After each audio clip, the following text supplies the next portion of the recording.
சுயமா வந்து உங்களுடைய மைக்க சுவிட்ச் ஆஃப் பண்ணி வச்சுக்கிட்டீங்கன்னா சந்தோஷப்படுவோம். அதாவது பொதுவா வந்து பாத்தீங்கன்னா, இந்த ஆசீர்வாதம் வாங்குறது வந்து, அது நல்லவங்க கிட்ட ஆசீர்வாதம் வாங்குறது வந்து 1000 யாகம் செய்ததோட பலன் ஒரு ஆளுடைய ஆசீர்வாதத்துல கிடைக்குது. அந்த வகையில நாங்களும் கொடுத்து வச்சவங்க. இதுவரை மேல ஒரு 20க்கும் மேற்பட்டவர்கள் எங்களை ஆசீர்வாதம் பண்ணியிருக்கார்கள். அதாவது எங்களை மட்டும் நான் சொல்றது வந்து, எங்க 2 பேரும் மட்டும் இல்ல. இங்க வந்திருக்க அனைவரையும் நல்லா இருக்கணும், நல்லா பண்ணணுங்கிற ஒரு வாழ்த்திக்காக ஆசீர்வாதம் பண்ணியிருக்காங்க. அந்த வகையில இன்னைக்கு திரு பாலசுப்ரமணிய ஐயா அவர்கள் இங்க வருகை புரிந்திருக்காங்க. இங்க ஏன் நம்ம வாழ்த்து செய்திக்காக ஒவ்வொருத்தரும் வரவேற்கணும்னு சொல்லுங்க பாத்தீங்கன்னா, ஒரு 2 வாரங்களுக்கு முன் மதிப்புக்குரிய மூத்த பட்டய கணக்காளர் திரு வெங்கட்ரமணி ஐயா வந்திருந்தாங்க. அவங்க வந்திருக்கும்போது வந்து ஒரு சின்ன விஷயம், நெருடலான ஒரு விஷயம் என்ன சொன்னாங்கன்னா, எப்படி ஒரு மருத்துவருடைய நெக்லிஜென்ஸ் இருந்துச்சுன்னா லைஃப் போச்சோ, அதே மாதிரி நம்மளுடைய ஒரு நெக்லிஜென்ஸ் இருந்துச்சுன்னா நம்ம ஃபைல் போயிரும். அதனால வந்து எவ்வளவு கேர் எடுத்து நீங்க ஒவ்வொரு ஃபைலையும் வந்து டாக்டர் மாதிரி பார்க்கணும். ஏன்னா லைஃபே, நம்மளுடைய லைஃபே அதுலதான் இருக்குன்னாங்க. எனக்கே ஒரு நிமிஷம் உதறி போச்சு. ஒரு சின்ன வார்த்தைகள் தான். அந்த வார்த்தைகள் சொன்னுடைய இதுல வந்து எவ்வளவு நமக்கு வந்து எதிர்காலத்துல வந்து நிர்ணயிக்கிறதுக்கு வந்து இது உபயோகமா இருக்கிறதுங்கிறங்க வந்து இந்த ஆசீர்வாதம் மூலமாகவும் இந்த பெரியோர்களுடைய வாக்கு மூலமாகவும் நாம ஒரு திருந்துறதுக்கு, ஒரு நல்வழிப்படுத்தலுக்கு ஒரு வாய்ப்பு. அந்த வகையில் நாம வந்து எல்லாத்துக்கும் நிறைய பேரை கூப்பிட்டுருக்கோம், வாழ்த்து சொல்லியிருக்கோம், எல்லாரையும் வாழ்த்து சொல்லியிருக்கோம். நம்ம வந்து இன்னும் சீரும் சிறப்புமாகவும் நல்ல வாழ்வு கிடைக்கிறதுக்காக வாழ்த்துக்கு வரவேற்றிருக்கிறோம். அந்த வகையிலையும் இன்னைக்கு ஒரு மூத்த பட்டய கணக்காளர் அவர்களையும் நாம் நமது சார்பாக அனைவரும் வருக வருக என வரவேற்பதில் மிக்க மகிழ்ச்சி அடைகிறேன். இங்கு வந்து எனக்கு மிக்க நண்பரும், அவரையும் வாழ்த்து சொல்ல அனுப்பிச்சோம். அவரை வந்து சில நெருக்கடினால வாழ்த்து சொல்ல கூட அனுமதிக்கல நிறைய பேர். ஏன்னா அவர் வந்து அதுக்கு பிறகு சங்கடப்பட்டது பாத்தீங்கன்னா, ரொம்ப தன்னாலே வந்து சங்கடப்பட்டாரு. ஏன்னா இது ஒரு வாழ்த்து சொல்றது கூட, வாழக்கு விடுறதுக்கு கூட நிறைய பேருக்கு ஒரு கஷ்டமா இருக்கு. அந்த மாதிரி ஒரு சூழ்நிலையை உண்டு பண்றாங்க. அதனால நீங்க வந்து பெரியவங்க, நிறைய பேர் வாழ்த்து சொல்ற, நீங்க உங்க வாழ்த்து கேட்கறதுக்கு நாங்க ரெடியா இருக்கிறோம். அந்த வகையில இன்னைக்கு வந்து சுப்பிரமணிய சார் வந்திருக்காங்க. பாலசுப்ரமணிய சார், நான் அவங்கள பத்தி ஒரு பயோடேட்டா மட்டும் ஒரே நிமிஷம் சொல்லிடுறேன். சார் பேர் வந்து பாலசுப்ரமணியம். பிகாம் படிச்சது வந்து எம்சிசி தாம்பரம். சிஏ ஆர்டிகிள்ஸ் வந்து நாம எல்லாம் நினைச்சு கூட பார்க்க முடியாத பிடபிள்யூசி, இந்த பிரைஸ் வாட்டர் கம்பெனி. அதுக்கு பிறகு வந்து இருந்த கம்பெனிகள் பாத்தீங்கன்னா, எங்கெங்க வேலை பார்த்தாங்கன்னா, நம்ம உள்ள நுழைய முடியாத கம்பெனிகள், Indian oil, IPP, Canara bank, Tamil Nadu paper limited, TNPL, Hindustan liver, Dalmia cements, இப்படி பெரிய பெரிய கம்பெனிகள் எல்லாம் சாரு பணிபுரிந்து இருந்திருக்காங்க. அவர் சாரோட வயசு மட்டும் நான் சொல்ல மாட்டேன், அவர் எக்ஸ்பீரியன்ஸ் வந்து 45 வருஷத்தை கடந்துச்சு. இதுல என்ன எனக்கு மிக மிக ஒரு சந்தோஷம் கேட்டீங்கன்னா, எப்பவும் சார் பதில் சொல்றாரோ இல்லையோ ஒரு புன்னகையோட ஆரம்பிப்பார். சொல்லுங்க தம்பின்னு தான் சொல்ல ஆரம்பிக்கும்போது அதை கேட்கறதுக்காகவா சார் கூட பேசலாமான்னு சொல்லி எங்களுக்கு ஒரு ஆசை இருக்கும். அந்த வகையில சார் நாங்க மிக மிக அன்புடன் பாசத்துடன் வரவேற்கிறோம். உங்கள் ஆசீர்வாதம் வந்து எல்லாத்துக்கும் தேவை. அதை நீங்க அளிக்க தயாரா இருப்பீங்கன்னு நம்புறோம் சார். பாலு சார், நீங்க கொஞ்சம் பேசலாம் sir. Sir, Perumal, thank you for the excellent introduction, and I would also like to thank Sethu sir for inviting me to inaugurate this wonderful seminar. And I will not take much of time because we are all waiting to hear Sethu and Perumal on the nuances of the various audit and the GST. Audit generally means an examination of the records, whereas audit has been defined specifically under Section 2, subsection 13 of the CGST Act to mean an examination of the record, returns, and other documents maintained or furnished by the registered person under the GST Act or laws made thereunder, or any other law time being in force at that point of time. For what? To verify the correctness of the turnover declared, taxes paid, tax liability, refund claimed, and input credit availed, and also to assess the compliance of the registered person under the GST Act. That means this is very, very focused and slightly different from the assurances which we give under other audits like the company's audit. And I am also anxious to look forward to listening to these two experts on the subject. And only I would like to conclude with one word of appreciation, compliments, and thanks to Mr. Sethu and Perumal. Though they may not be that aged, but they are young, but the experience is much more than what all others can combine together. And the hallmark of the service is the humility and their readiness to answer queries at any point of time, whether it is day or night. I wish God should give them long years of healthy life to be in selfless service to the profession. I feel really honored and privileged to have been invited to this seminar to inaugurate the same. I hereby declare the seminar open for presentation. Thank you so much once again to all the participants. I wish everyone will have a very interesting and useful time during this seminar. Thank you so much. Thank you, sir. வருமா நான் start பண்ணிட்டுமா? Okay. மதிப்புக்கு மரியாதைக்குரிய நண்பர் பெருமக்களே, எங்களுடைய நிகழ்ச்சியை துவக்கி வைத்த மரியாதைக்குரிய senior chartered accountant Balasubramaniam sir அவர்களே, இங்கு வருகை புரிந்திருக்கும் பாலசுப்ரமணியம் சாருடைய நெருங்கிய நண்பர் ஆடிட்டர் கண்ணன் சார் அவர்களே, மற்றும் நாராயணசுவாமி சார் மற்றும் அனைத்து நண்பர்கள் அனைவர்களுக்கும் முதற்கண் வணக்கத்தை தெரிவித்துக் கொள்வதிலே ஒரு மகிழ்வடைகின்றேன். எல்லாரும் மைக் ஆஃப் பண்ணிட்டீங்கன்னா பரவாயில்ல. பெருமாள் சார் கொஞ்சம் மைக் ஆஃப் பண்ணி நீங்களே ஆஃப் பண்ணி விட்டுருங்க, சரியா வராது. எல்லாரும் லாக் பண்ணிடுங்க. காலையில வரைக்கும் இருந்தேன்ல பெருமாள் சார் லாக் பண்ணிருங்க. மிஸ்டர் திருநாவுக்கரசன் ஒருத்தர் நாளைக்கு வாங்கி கொடுக்குறேன்.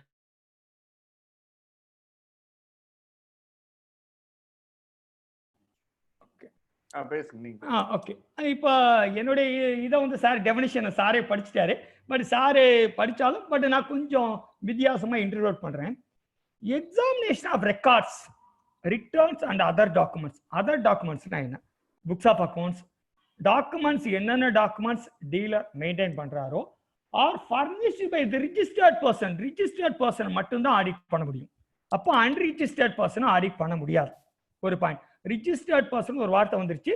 அப்ப ஜிஎஸ்டிஆர்சி ரிஜிஸ்டர் ஹோல்டரை மட்டும்தான் ஆடிட் வரக்கூடிய பர்சன், ஸ்பெஷல் ஆடிட்டா இருக்கட்டும் ஜெனரல் ஆடிட்டா இருக்கட்டும், ஒன்லி ரிஜிஸ்டர்ட் பர்சனை மட்டும்தான் பண்ண முடியும்.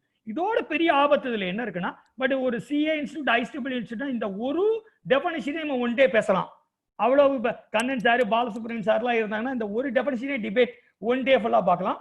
ஃபார் டைம் கருதி ஒரு 5 மினிட்ஸ்க்கு அந்த டெஃபனிஷன் முடிச்சு அடுத்து 1 by 1 போறேன். Registered person under this act all the rules made thereunder under any other law ஒரு வார்த்தை இருக்கு. under any other law என்ன? நம்ம வந்து கம்பெனிஸ் ஆக்ட்ல செக்ரட்டரியல் ஆடிட் இருக்கும், இல்ல இஎஸ்ஐபிஎஃப் ஆர் எனி அதர் லான்னு ஒரு வார்த்தை இருக்கு. ஒன்லி ஜிஎஸ்டி ஆக்ட் மட்டும்தான் இல்லை. அப்ப companies act, PF, ESI, cost audit இருந்தா ஒரு சிமெண்ட் இண்டஸ்ட்ரி ஒரு டெக்ஸ்டைல்னா காஸ்ட் ஆடிட் போட்டிருக்கோம். இல்ல சொசைட்டி ஆக்ட் எதாவது சம்பந்தப்பட்டது இருக்கோ அதையும் பார்க்க வேண்டும். In the force to verify the correctness of turnover declared. Turnover declared என்ன? புக்ஸ் ஆஃப் அக்கௌண்ட்ஸ்க்கும் ரிட்டர்னுக்கும் கண்டிப்பாக மேட்ச் ஆகியிருக்க வேண்டும். டாக்ஸஸ் பெய்ட், டாக்ஸ் ஒழுங்கா கட்டியிருக்காரா, வித்தின் டியூ டேட்ல கட்டியிருக்காரா, ரீஃபண்ட் கிளைம் பண்ண வேண்டியது கிளைம் பண்ணியிருக்காரா, ஏரோனாஸ்டிக் ரீஃபண்ட் கேபிட்டல் குட்ஸுக்கோ சர்வீஸுக்கோ தெரியாம ரீஃபண்ட் வாங்கியிருக்க கூடாது. இன்புட் டிரான்சிட் அவை, அப்ப என்ன பிளாக்டுக்கு ஐடிசி எடுத்துக்க கூடாது, ரிவர்சல் பண்ணியிருக்க வேண்டும். இது எல்லாமே and to assess his compliance with the provisions of this act or rules made under. ரொம்ப சிம்பிளா சொல்லிட்டேன். இது ஒன் டே கூட இதை நம்ம பார்க்கலாம், பின்னாடி 1 by 1 பார்க்கலாம்.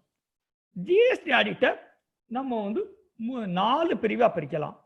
ஜெனரலா கவர்மெண்ட்டுக்கு சிஏஜி ஆடிட் வந்துடும், அவங்களுக்கும் இந்த ஆடிட்டுக்கு சம்பந்தமே இல்லை. கவர்மெண்ட் கம்பெனிஸ் சிஏஜி ஆடிட் வர்ற கம்பெனி ஜிஎஸ்டிக்கு வராது. இதை 2 பிரிவா பிரிக்கலாம். GST audit, GST authority audit பண்றது ஒண்ணு, ஆடிட் பை ப்ரொஃபஷனல்ஸ் ஒண்ணு. ஆடிட் பை ப்ரொஃபஷனல்ஸ் நம்ம 9C reconciliation statement, qualified chartered accountant or cost accountant whole time practice அவங்க பண்றது. சரி, அது வந்து என்ன இருக்கும்? ரிட்டர்ன்ஸ், அந்த 1 year ரிட்டர்ன்ஸ் அக்கௌண்ட்ஸ் ரெகன்சைல் பண்ணி பண்றது. அதை நம்ம லைட்டா தான் டச் பண்ண போறோம், அதை நீ பெருசா பார்க்கல. ஆனுவல் ரிட்டர்ன் கிளாஸ் வருது, இன்டெப்தா பார்க்கலாம். ஆடிட் பை டாக்ஸ் அத்தாரிட்டிஸ் எப்படி படிக்கலாம்? General audit and special audit. General ஆடிட்டுக்கு எப்போ வரும்?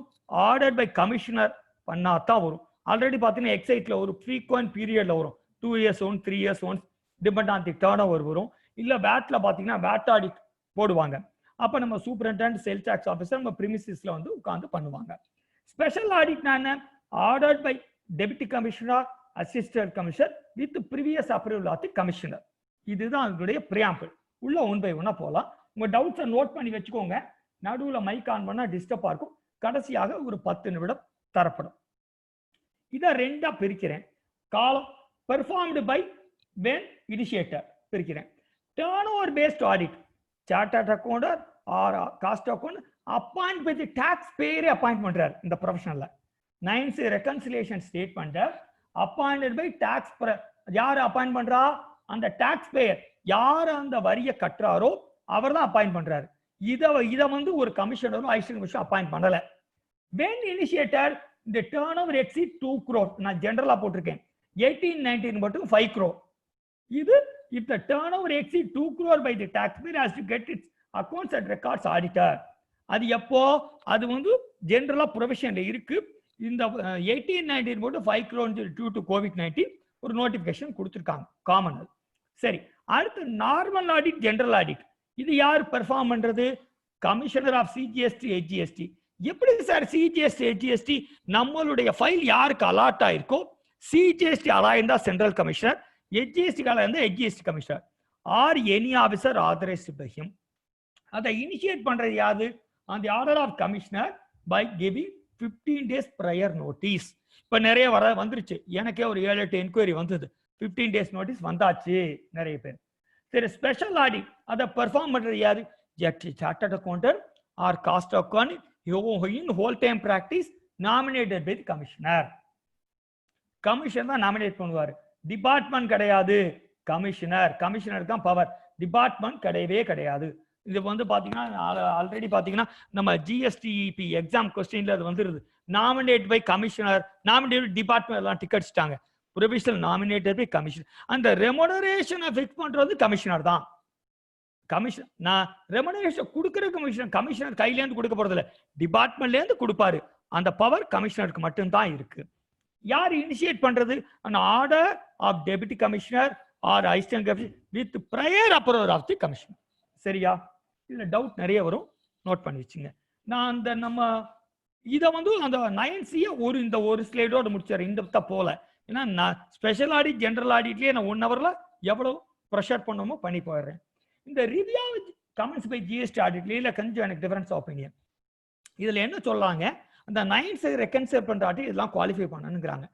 அப்ப any tax liability pending for payment by tax payer. அப்ப என்ன பண்ணிடுறாங்க? நிறைய அசசி 9 அவங்ககிட்ட ஃபைல் பண்ணிட்டு 9Cக்கு ப்ரொஃபஷனல்கிட்ட வராங்க. அப்ப 9 ஃபைல் பண்ணிட்டா 9Cல வந்து கண்டிப்பா நான் அந்த குவாலிஃபைங் ப்ரொஃபஷனல் குவாலிஃபை பண்ணித்தான் ஆகணும். அப்ப என்ன பண்ணணுமா? என்னுடைய ஹம்பிள் ஒப்பீனியன் 9 நீங்களே பண்ணீங்கன்னா ஒரு டிராஃப்ட் 9Cல எந்த ப்ரொஃபஷனல் சைன் போட போறாரோ அவர்கிட்ட உங்க 9 கொடுத்து அவர்கிட்ட ஒப்பீனியன் வாங்கிட்டு 9 ஃபைல் பண்ணுவது நல்லது.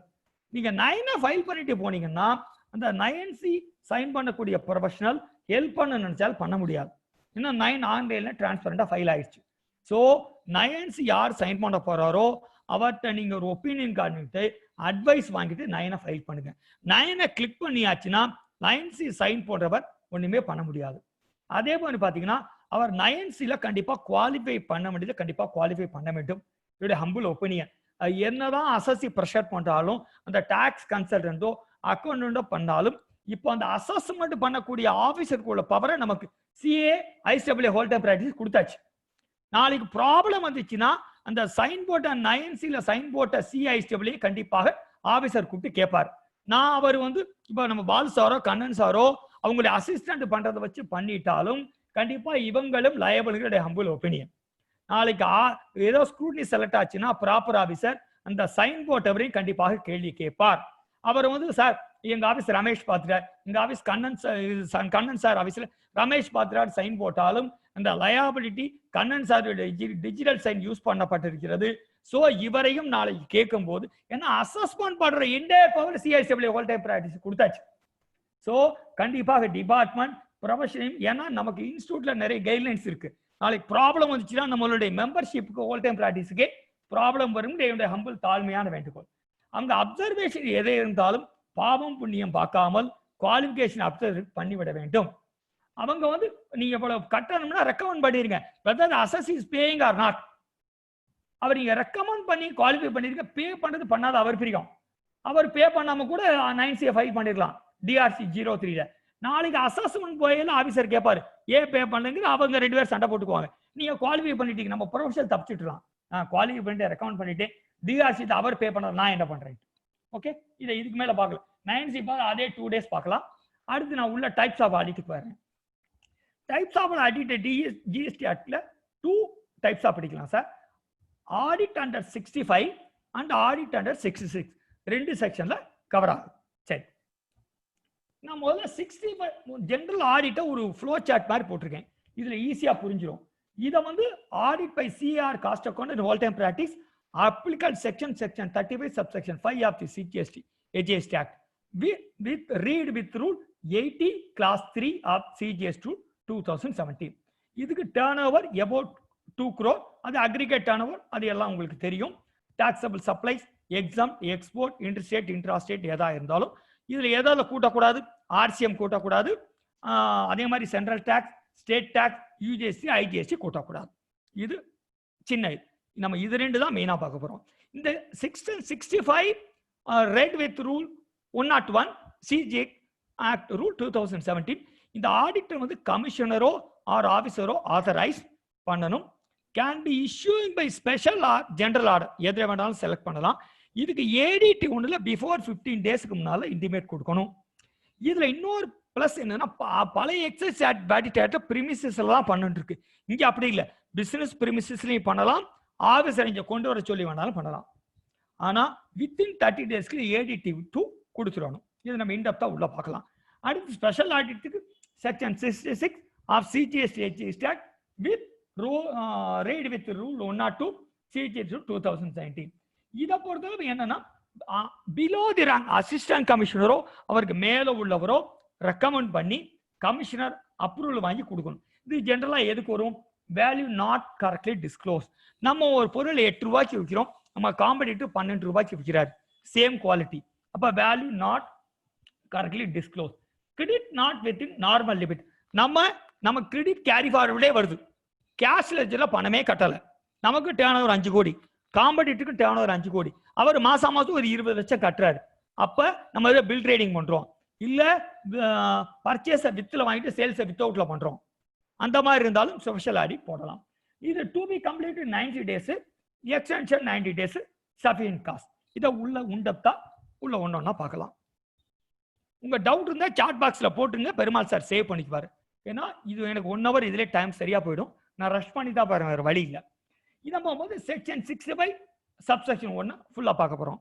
இந்த commissioner or any officer authorized by கமிஷனரோ எபோது ஏசி ரேங்கோ ஆதரைஸ் பண்ணாம இந்த ஆடிட் கண்டக்ட் பண்ண முடியாது. By way of general or specific order, ஒரு டேர்ன் ஓவர் 5 கோடிக்கு மேல போயிடுச்சு, இல்ல டேர்ன் ஓவர் 2 கோடிக்கு மேல போயிடுச்சு. இப்ப பாத்தீங்கன்னா 1.25 கோடிக்கு நம்ம நண்பருக்கு ஒருத்தருக்கு சென்னையில வந்திருக்கு, ஸ்ரீகுமார்னு ஒருத்தருக்கு, டேர்ன் ஓவர் வெறும் 1.25 கோடி. இதுல இன்னொரு பெரிய என்ன சொல்லக்கூடாது, அவர் டீல் பண்ற ப்ராடக்ட் தொடப்பக்கட்ட ஃபுல்லி எக்ஸம்ப்டட், அதுல மாப் இருக்கு 5%, அதுல ஏதோ சின்ன ப்ராப்ளம் இருக்கு, அதுக்காக ஆடிட் செலக்ட் ஆயிருக்கு. டேர்ன் ஓவர் 1.25 கோடி.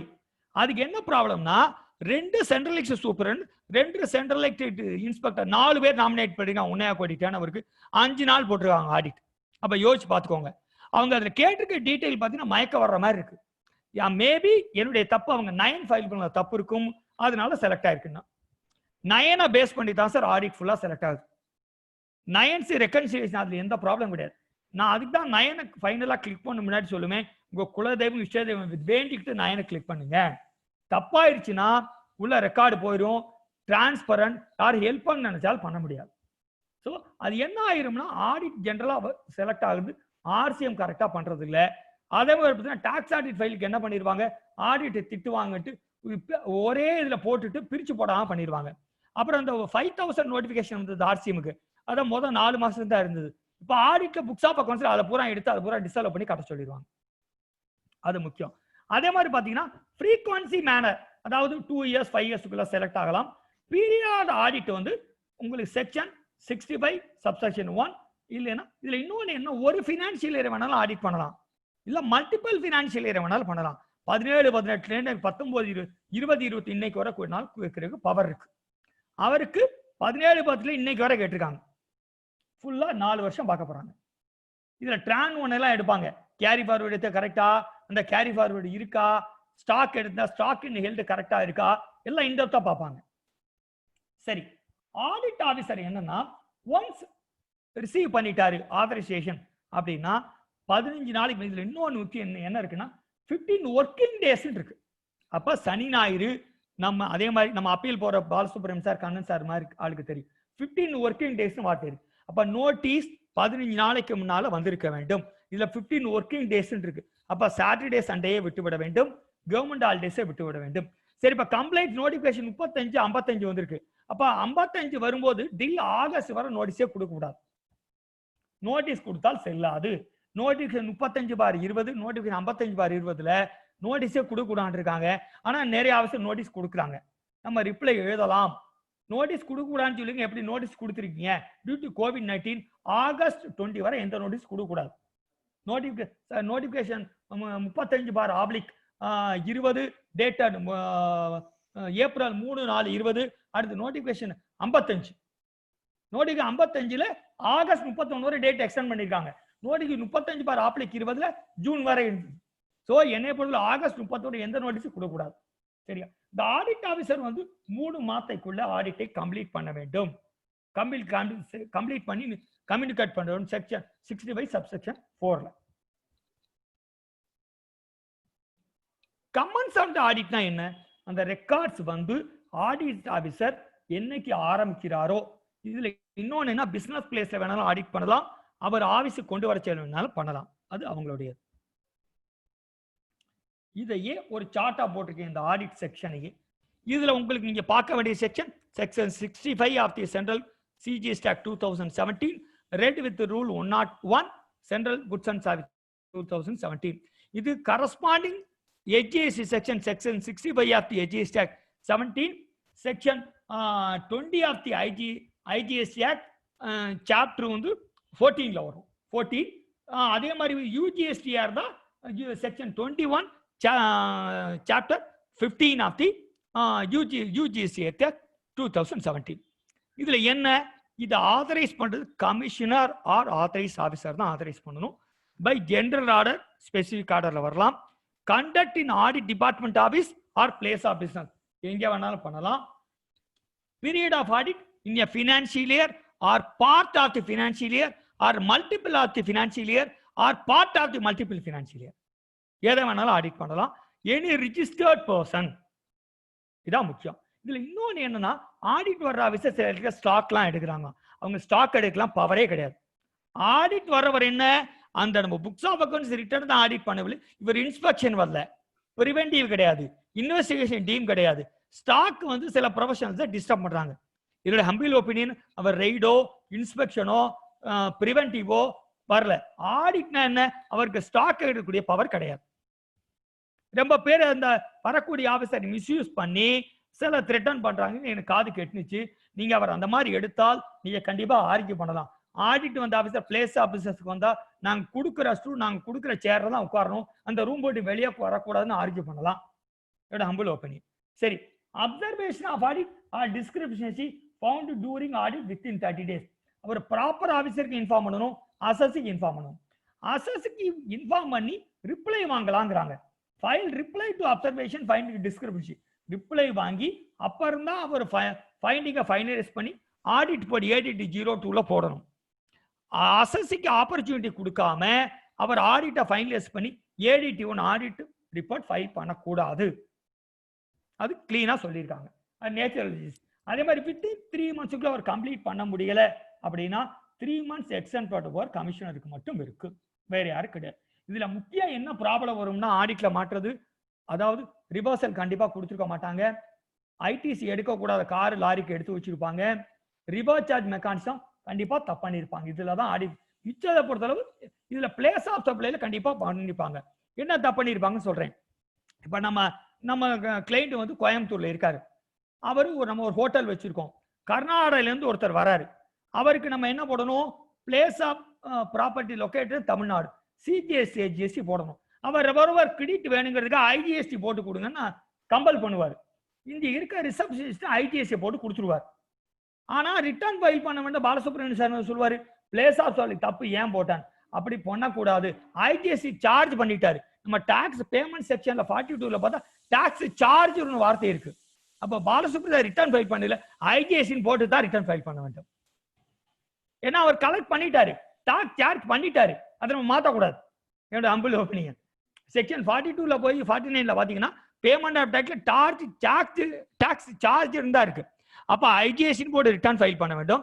திருப்பி ஆடிட் பண்ணல சார் குவாலிஃபை பண்ணணும். பிளேஸ் ஆஃப் சப்ளை தப்பு, நீங்க அந்த ஐஜிஎஸ்டி ரீஃபண்ட் வாங்கிக்கோங்க, சிஜிஎஸ்டி கட்டுங்கன்னு குவாலிஃபை பண்ணணும். ஆடிட் வர ஆடிட் ஆஃபீஸர் என்ன சொல்லுவாரு, பிளேஸ் ஆஃப் சப்ளை தப்பு, ஐஜிஎஸ்டி கலெக்ட் பண்ணிட்டா கட்டிடு இல்லீகல் கனெக்ஷன், அதுக்காக சிஜிஎஸ்டி கட்டக்கூடாது, இன்வாய்ஸ்ல காமிச்சாச்சு கட்டிடுங்க. பிளேஸ் ஆஃப் சப்ளை ப்ரொவிஷன் படி தப்பு, ஐஜிஎஸ்டி ரீஃபண்ட் வாங்கிக்கோங்க, திருப்பி சிஜிஎஸ்டி கட்டிடு. ஆனா அதுக்கு இன்ட்ரெஸ்ட் கட்ட வேண்டாம். செக்ஷன் 77 பாத்தீங்கன்னா சொல்றாங்க ராங்லி பண்ணா இன்ட்ரெஸ்ட் கட்ட வேண்டாம். செக்ஷன் 77 ரெஃபர் பண்ணி பாத்தீங்கன்னா தெரியும். சரியா, அடுத்தது போயிடலாம். ப்ரொசீஜர் எப்படி ஆடிட் பண்றதுக்கு? During the course of auditor authorise officer may record the following records data. அந்த டாக்ஸபிள் பர்சன்ட் எது வேணாலும் கேட்கலாம். என்னன்னு கேட்கலாம்? ஃபினான்சியல் ரிவைஸ் கேட்கலாம். இந்த audit officer the period of audit shall be financial year or multiple as per rule 101 class 1 of the CGST HGST rule. அவர் என்னென்ன கேட்பாரு? ஒரு நோட்டீஸ் வந்து நோட்டீஸ் நான் ஷேர் பண்றேன். Power to order to conduct audit. அவருக்கு என்னென்ன பவர் இருக்கு?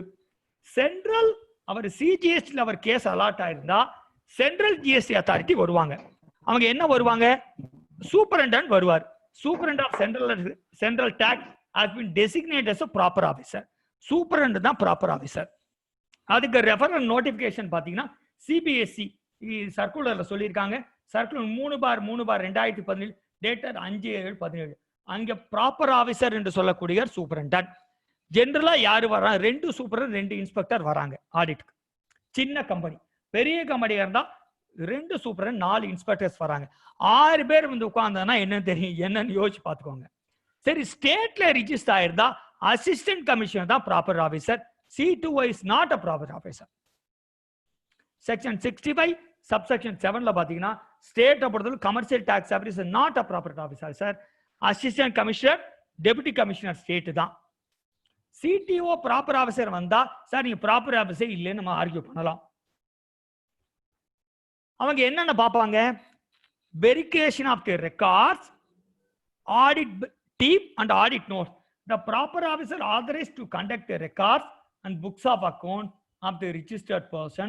அது என்ன 2 பேர் ரொம்ப பேர் டாலி கொடுக்குறாங்க. எனக்கு தயவுசெய்து டாலியை கொடுக்காதீங்க. நீங்க ஆடிட்டர் ஃபைனலைஸ் பண்ண புக்ஸை பிரிண்ட் எடுத்து கொடுங்க. டாலி கேட்டா கொடுக்காதீங்க. நீங்க நிறைய என்ட்ரி சரியா பாஸ் பண்ணாம சஸ்பென்ஸ்ல வச்சிருப்பீங்க. ஆடிட்டர் ஃபைனலைஸ் பண்ணிருப்பார்கள் ஒரு டாலி, அந்த டாலியை பிரிண்ட் எடுத்து கொடுங்க. என்னோட ஹம்பிள் ஓப்பன். டாலி பேக்கப் கொடுக்காதீங்க. எல்லா ஆஃபீஸரும் டாலியில தரவு நாலேஜ் இருக்காங்க, உள்ள போய் எல்லாத்தையும் பாத்துறாங்க.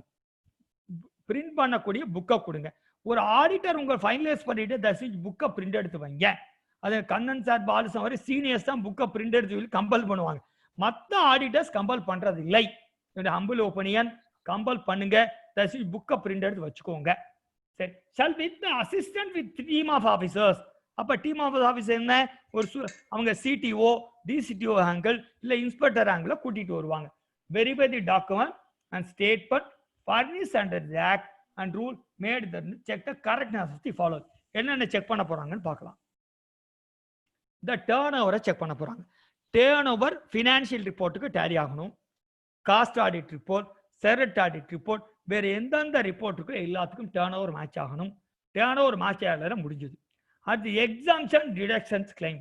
எக்ஸாம்ஸை கரெக்டாக கிளைம் பண்ணியிருக்கோமா, நோட்டிஃபிகேஷனை கிளைம் பண்ணியிருக்கோமா, கவுன்சிலில் ரேட் ஆஃப் டாக்ஸ் ஏறி இருக்கும் இறங்கி இருக்கும், அந்த டேட் படி அந்த ரேட் ஆஃப் டாக்ஸ் கூட போட்டு குறைச்சு போட்டிருக்கோமா, நீங்க கூடி இருக்கும் குறைச்சு கலெக்ட் பண்ணிருப்பீங்க. அதே மாதிரி HSN வந்து தப்பாக்குல போட்டிருப்பீங்க. HSN வந்து 18% குள்ளதை போட்டுட்டு 12% கலெக்ட் பண்ணிருப்பீங்க. அப்போ ஒரு தப்பும் பாரு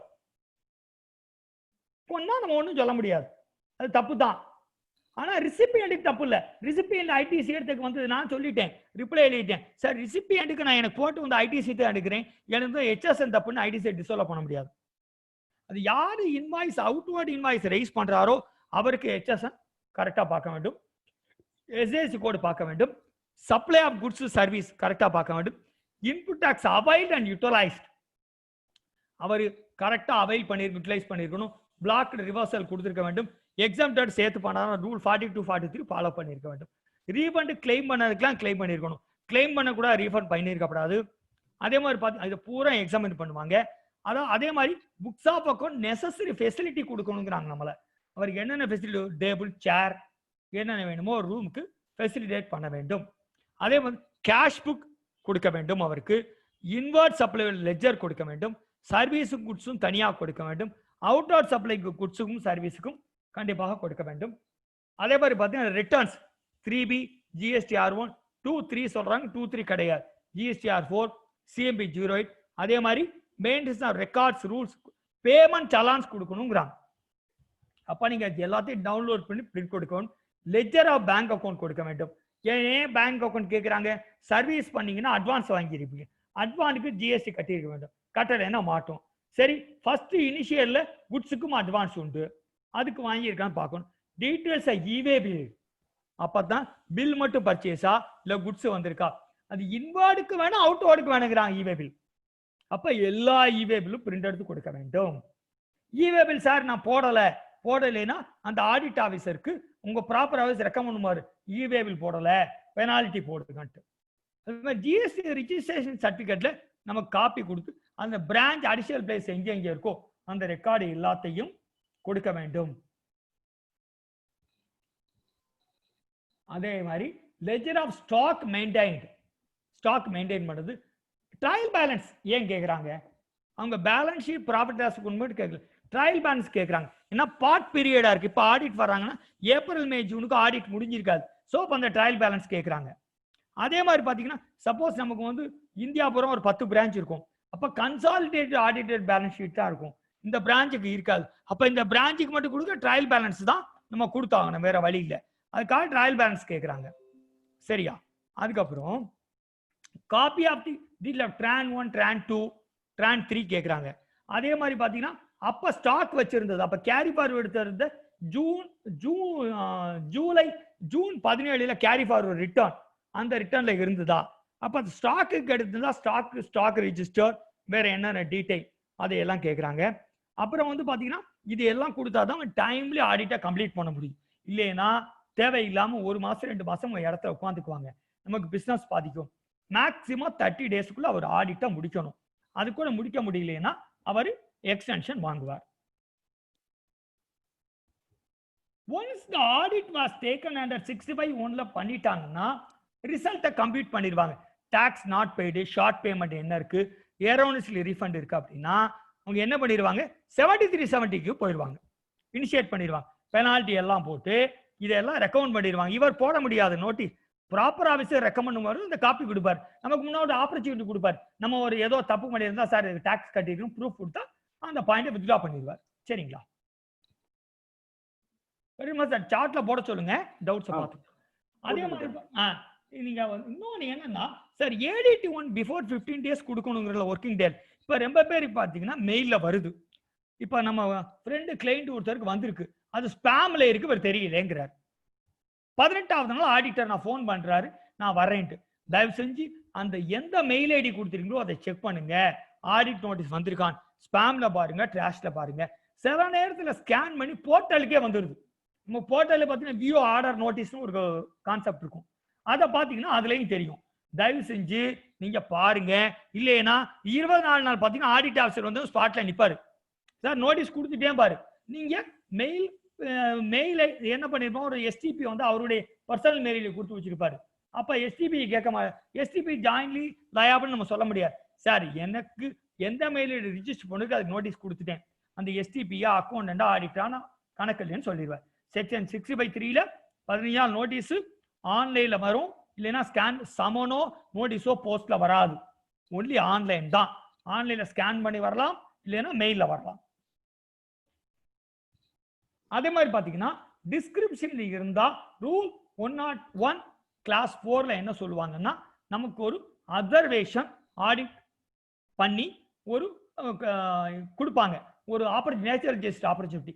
நம்ம அதை கன்சிடர், நம்ம கொடுக்குற ரிப்ளை கன்சிடர் பண்ணுவாங்க. நம்ம ரிப்ளை அவரை கன்வின்ஸ் ஆகிற மாதிரி கொடுத்தா கண்டிப்பா கன்வின்ஸ் ஆவாரு. கன்வின்ஸ் ஆகாத மாதிரி இருந்தா நம்ம ஒன்றும் பண்ண முடியாது. அடுத்த பாயிண்ட், அது இன்ஃபார்ம் ஆடிட் ஃபைண்டிங். நமக்கு ஃபைன் பண்ற கன்க்ளூஷன் ஆஃப் ஆடிட் இருக்குல்ல, அது ரூல் 105 கிளாஸ் 5 படி என்ன பண்ணுவார்னா, ப்ராப்பர் ஆபீசருக்கு இன்ஃபார்ம் பண்ணுவாரு, ரிஜிஸ்டர்ட் பர்சனுக்கு இன்ஃபார்ம் பண்ணுவார். அவர் GST AD 02 ஃபார்ம் 2ங்கிற ஃபார்ம்ல கொடுப்பாரு. அதுக்கு applicable section 65 of the section 6 இதுல நம்ம AD 02 ஃபார்ம்ங்கிற கொடுப்பார். நமக்கு அந்த 3 மந்த்ஸ்ல ஆடிட்ட கம்ப்ளீட் பண்ணல முடியல அப்படின்னா ஃபர்தர் 3 மந்த்ஸ் எக்ஸ்டெண்ட் பண்ணக்கூடிய பவர் கமிஷனருக்கு மட்டும் இருக்கு. மேக்ஸிமம் 6 மந்த்ஸ்க்கு மேல கம்ப்ளீட் பண்ண முடியாது. 3 மந்த்ஸ்ல கம்ப்ளீட் பண்ணோம்னா ரீசன் கொடுக்கணும். அந்த ரீசன் ஆப்ட் ரீசனா வந்தா கமிஷனர் எக்ஸ்டெண்ட் பண்ணுவார். சரி, அவர் வந்து ஆடிட்ல கண்டுபிடிச்சிட்டாரு, tax not paid, short paid, erroneously refund, wrong avail அப்படின்னா கண்டிப்பாக இதை பேஸ் பண்ணி ப்ராப்பர் ஆபீசர் செக்ஷன் 73-74 நோட்டீஸ் கொடுப்பார். செக்ஷன் 73-74 கொடுத்தா தெரியும் பெனால்டி ப்ரொசீடிங் ஹெவியா இருக்கு, ப்ராப்ளம் வந்து பார்த்துக்கோங்க. அடுத்த ஸ்பெஷல் ஆடிட் பார்க்க போறோம்.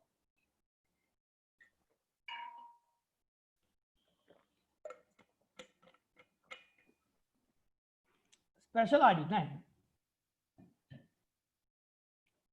Special audit apply section 6 of the CGST act, HGSA, UDGS act.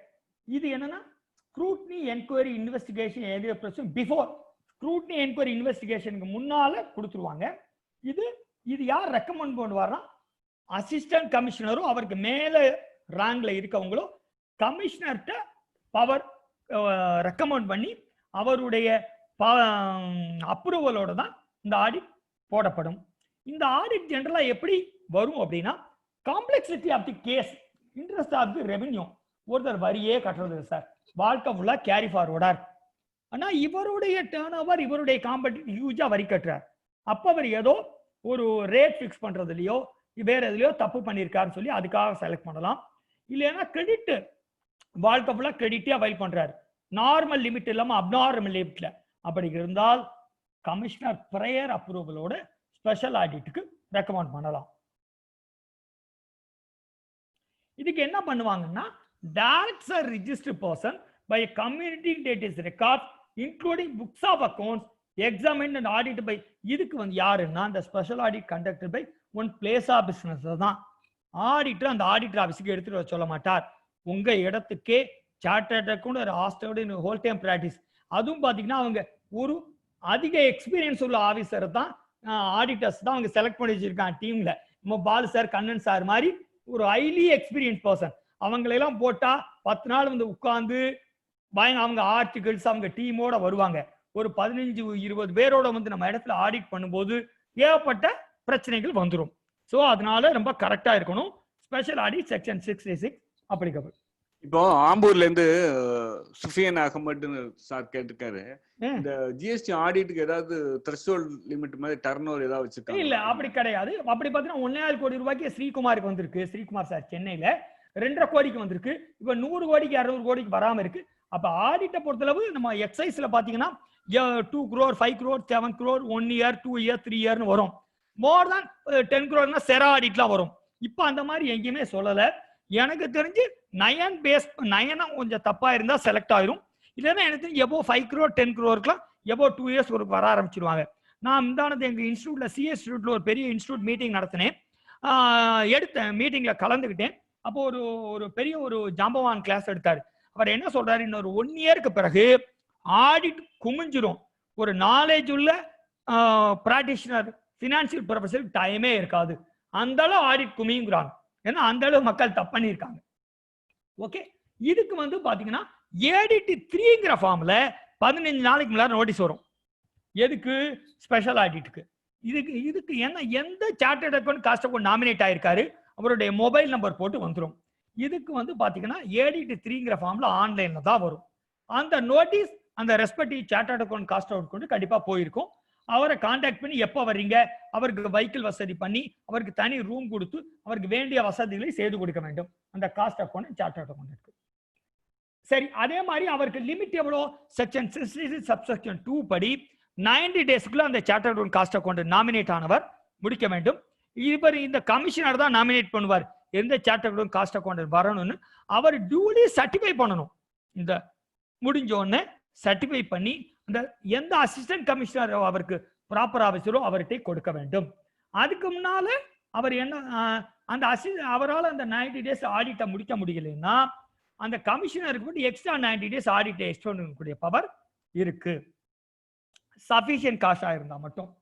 சரி, ஸ்பெஷல் ஆடிட்டுக்கு நீங்க ரூல்ஸ் செக்ஷன் 66 சப்செக்ஷன் 3 பாத்தீங்கன்னா என்ன அப்படின்னா, இது ரிஜிஸ்டர்ட் பர்சனுக்கு மட்டும் தான் வரும். இதுல இன்னொன்னு என்ன சொல்றாங்கன்னா, auditor officer other provision of the ஆக்டையும் பாப்பாருங்கிறாங்க. For any other typing force. அப்போ வந்து ஆடிட் வரக்கூடிய செக்ரட்டரி ஆடிட் ரிப்போர்ட்டை கேட்கலாம் லிமிடெட் கம்பெனியா இருந்தா. இல்ல அது ஒரு சிமெண்ட் இண்டஸ்ட்ரி டெக்ஸ்டைல் இண்டஸ்ட்ரினா காஸ்ட் ஆடிட் ரிப்போர்ட் கேட்கலாம். இல்ல பிஎஃப்எஸ்ஐ எதை வேணாலும் கேட்கலாம். எனி அதர் லான்னு வார்த்தை கொடுத்துட்டாங்க. ஸோ நம்ம இடத்துக்கு வரக்கூடிய அவர் ஜிஎஸ்டி லான் மட்டும் other provision of this act or any other law for typing ஃபோர்ஸ்னு சொல்றாங்க. அப்ப இஎஸ்ஐ கேட்கலாம், பிஎஃப் கேட்கலாம், கம்பெனிஸ் ஆக்ட் கேட்கலாம், காஸ்ட் ஆடிட் எது வேணா கேட்கலாம். நீங்க வந்து சார் ஜிஎஸ்டி மட்டும் பாருங்கன்னு சொல்லி அந்த காஸ்ட் ஆடிட் கூட சார்ட்டை கூட நீங்க ஒரு குறுகிய வட்டத்துக்குள்ள வைக்க முடியாது. இது ஒரு பெரிய டிராபேக்கா இருக்கு எனக்கு. இது முடிஞ்சோடனே கண்ணன் சாரும் பாலசுப்ரசாத் இதுக்கு கமெண்ட் கொடுக்க மாதிரி தாழ்வையிலும் கொண்டு கொடுக்கிறேன். அவங்க 2 பேரும் ஒரு கமெண்ட் இதை பத்தி, இது அவங்களுடைய ஒப்பீனியன் என்ன சீனியர் பர்சன்ஸ். சரி, அதே மாதிரி பாத்து நம்ம காந்திபுரம் பால் சார் கேட்டிருக்காரு, இந்த ஆடிட் எடுக்கிறது ஸ்க்ரூட்டினி வந்து ரேண்டம் செலக்ஷனா இல்ல எல்லா கேஸுமே எடுப்பாங்களா? அது சொல்ல முடியாதே, அது சொல்ல முடியாது. நமக்கு தெரிஞ்ச சூப்பரண்ட் ஏசிட்ட நம்ம டிஸ்கஸ் பண்ணிட்டு சொல்லலாம். ஓகே, அதே மாதிரி ப்ராப்பர் ஆஃபீஸருக்கு அதே மாதிரி பாத்தீங்கன்னா, இந்த ஆடிட்டர் சர்டிஃபை ஆடிட்டர் வந்து ஒரு டிராஃப்ட் ரிப்போர்ட் எடுத்துட்டு ஒரு நோட்டீஸ் கொடுப்பாரு அந்த அசஸுக்கு, இதெல்லாம் இருக்குன்னு. அவர் சப்போஸ் ஆடிட் கண்ணுக்கு ஏதோ மிஸ் ஆகிருந்து அவர் அந்த இஷ்யூவை ரெட்டிஃபை பண்ணி கொடுத்தாரோ அதை கன்சிடர் பண்ணுவார். ஆப்பர்ச்சுனிட்டி கொடுத்துட்டு இந்த கொடுக்கக்கூடிய ஆடிட் ரிப்போர்ட் ஏடிடி 4ங்கிற ஃபார்ம்ல அந்த அசஸுக்கு ஒரு காப்பி கொடுத்துருவாரு, ப்ராப்பர் ஆஃபீஸருக்கு காப்பி கொடுத்துருவாரு. ப்ராப்பர் ஆஃபீஸர் அந்த காப்பி கொடுத்தேன்னு என்ன பண்ணுவாரு, 73-74 இனிஷியேட் பண்ணிடுவார் பெனால்டி போட்டு. அதே மாதிரி பாத்தீங்கன்னா இந்த ஆடிட் வர்றாருல auditor cost account chart account, இது எக்ஸ்பென்ஸை கமிஷனர் பேர் பண்ண. கமிஷனர் அவர் பேக்கெட்ல இருந்து பேர் பண்ண போறது இல்ல, கமிஷனர் தான் ஃபிக்ஸ் பண்ணுவாரு. சார் இது 50 கோடி கம்பெனி, அப்ப அந்த ஆடிட் டீம் போறவங்க 10 நாள் உட்காந்துருப்பாங்க. ஸோ உங்களுக்கு 3 lakhs 2 lakhs அவர் தான் ஃபிக்ஸ் பண்ணுவார். அவர் மட்டும் தான் ஃபிக்ஸ் பண்ண முடியும், அந்த ஏசி டிசி ஃபிக்ஸ் பண்ண. அதே மாதிரி பாத்தீங்கன்னா கமிஷனர் தான் அந்த பணத்தை ரெமுனரேஷன் கொடுக்கணுங்கிறாங்க. கொடுக்கணும்னா அவர் பேக்கெட்ல இருந்து கொடுக்க போறது இல்ல, டிபார்ட்மெண்ட்ல இருந்து கொடுப்பார். கமிஷனர் தான் டிபார்ட்மெண்ட் கமிஷனர் ஒரு வார்த்தையை போட்டுட்டாங்க, ஆனா அவர் பாக்கெட்ல இருந்து கொடுக்க போறது இல்ல. ஆனா கமிஷனர் ஃபிக்ஸ் பண்றதா ஃபைனல். அவர் 50,000 ஃபிக்ஸ் பண்ணிட்டா ஆடிட் போறவங்க சார் எனக்கு 1 லட்சம் கேட்க முடியாது, சார் எனக்கு எக்ஸ்ட்ரா 15,000 ஆயிடுச்சு அப்படின்னு கேட்க முடியாது. அது ஃபிக்ஸ் பண்ண முன்னாடியே அந்த சிஐஎஸ்டபிள்யூ ஹோல் டைம் பிராக்டிஸ் கமிஷனோட பேசிக்கொள்ள வேண்டும். என்னுடைய தாழ்மையான வேண்டுகோள். ஏன்னா அப்புறம் போய் உட்காந்துட்டு 1 month ஆயிடுச்சு 2 month ஆயிடுச்சுன்னு நம்ம சொல்ல முடியாது. சரி, ப்ரொசீஜர் என்ன? As per rule 102 sub rule 1 clause 1 படி நமக்கு யூஜிஎஸ்டியும் அப்ளிகபிள் ஆகும். செக்ஷன் 66ல சிஜிஎஸ்டி ஹெச்ஜிஎஸ்டி யூடிஜிஎஸ்டி ஆக்ட்லையும் இது என்ன சொல்லப்படுகிறதோ வரும். ஏடிடி 03 தான் ஃபார்ம், எல்லாத்திலையும் வேற ஃபார்ம்ல கொடுத்தால் செல்லாது. ஸ்பெஷல் ஆடிட் எனக்கு தெரியும் இங்க வரல, மற்ற ஸ்டேட் 3-4 ஸ்டேட்ல ஸ்டார்ட் பண்ணிட்டாங்க. ஆனா தமிழ்நாட்டில் ஜெனரல் ஆடிட் ஸ்டார்ட் பண்ணியாச்சு. நானே 40-50 நோட்டீஸ் கண்ணால பார்த்துட்டேன். சரி, இதுல finding of the special audit as per rule 102 clause 2 படி நம்ம conclusion of the special audit ADT 04ங்கிற ஃபார்ம்ல கொடுக்கணும். இந்த ADT 0 form duly certified by the chartered accountant or cost accountant. Duly certify பண்றதுனால இன்டெப்தா பார்ப்பாங்க, அதான் முக்கியம். ஏன்னா அவங்க சர்டிஃபை பண்றாங்க, அவங்க வர்றவங்க இதை மட்டும் பார்க்க முடியாது. அவங்க இன்ஸ்டியூட்ல சொல்லப்பட்ட அக்கௌண்டிங் ஸ்டாண்டர்ட், காஸ்ட் அக்கௌண்டிங் இன்ஸ்டியூட்ல சொல்லப்பட்ட accounting standard, CA institute accounting standard எல்லாமே அப்ளிகபிள் பண்ணுவாங்க. அவ்வளவுதான். நான் வந்து டைம் ஆயிடுச்சுன்னு சொல்லி முடிச்சுட்டேன். 4:45. இதுக்கு மேல போட்டா டைம் ஆயிரும். ஒரு 2 minutes கண்ணன் சாரும் பாலசுப்ரமணியன் சாரும் ஏதாச்சும் இதனுடைய கமெண்ட்ஸ் சொல்லும் மாதிரி தாழ்மையோட கேட்டுக்கொள்கிறேன். அதுக்கப்புறம் Q&A session. Please sir, Balasubramanian sir கொஞ்சம் மைக் ஆன் பண்ணி உங்களுடைய கமெண்ட்ஸ் ப்ளீஸ்.